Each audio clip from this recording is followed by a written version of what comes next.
बिस्मिल्लाहिर्रहमानिर्रहीम। अस्सलाम वालेकुम नाज़रीन किराम। रात देर के भारत ने पाकिस्तान पर हमला कर दिया।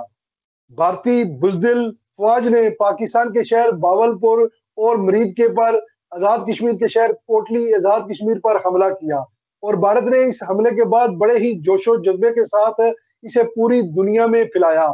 हैप्पी दिवाली पाकिस्तान के नारे लगाए। लेकिन मैं सदके जाऊं, मैं कुर्बान जाऊं पाक फौज के जवानों पर और एयरफोर्स के शहीदों पर, जिन्होंने बरवक्त जवाबी कार्रवाई में भारतीय फोर्सेस के पांव उखेड़ दिए और ताबड़तोड़ हमले किए, मिसाइलों की बारिश कर दी और भारत के 6 लड़ाका तैयारे मार गिराए, जिसमें 5 जंगी तैयारे थे, 3 राफेल तैयारे और 1 ड्रोन शामिल था।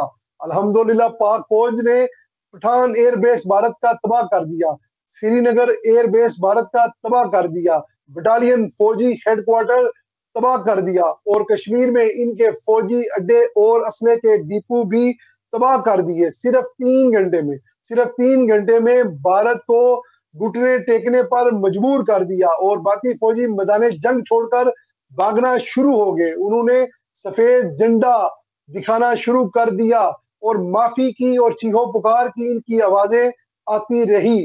नाज़रीन किराम, इन्होंने अपनी हार को तस्लीम कर लिया। अब वो आलमी बरादरी के सामने माफी तलाफी की बात कर रहे हैं। ये है इन शैतानों की औकात जो काफी दिनों से पाकिस्तान पर जंग मसलत करने की बातें कर रहे थे। सिर्फ 3 घंटे की जंग में पाकिस्तान की फोर्सेस ने इनको नाक रगड़ने पर मजबूर कर दिया।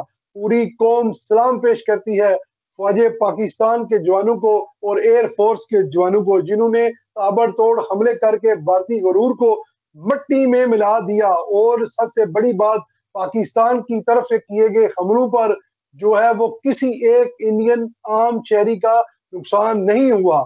सबसे बड़ी बात यह है कि सिर्फ फौजी अड्डे उनके उड़ाए गए हैं। इसके साथ साथ भारतीय बुजदल फौजियों की तरफ से जो पाकिस्तान पर हमले किए गए हैं वो पाकिस्तान की मासूम आबादी के ऊपर किए गए हैं, अवाम के ऊपर किए गए हैं। ये बहुत ही शर्मनाक बात है। पूरी कौम इस वक्त फौज पाकिस्तान के साथ खड़ी है। पाकिस्तान की तरफ उठने वाली हर एक मैली आंख को इसी तरह उसका गरूर जो है मिट्टी में मिला दिया जाएगा। पाक फौज जिंदाबाद, पाकिस्तान हमेशा जिंदाबाद।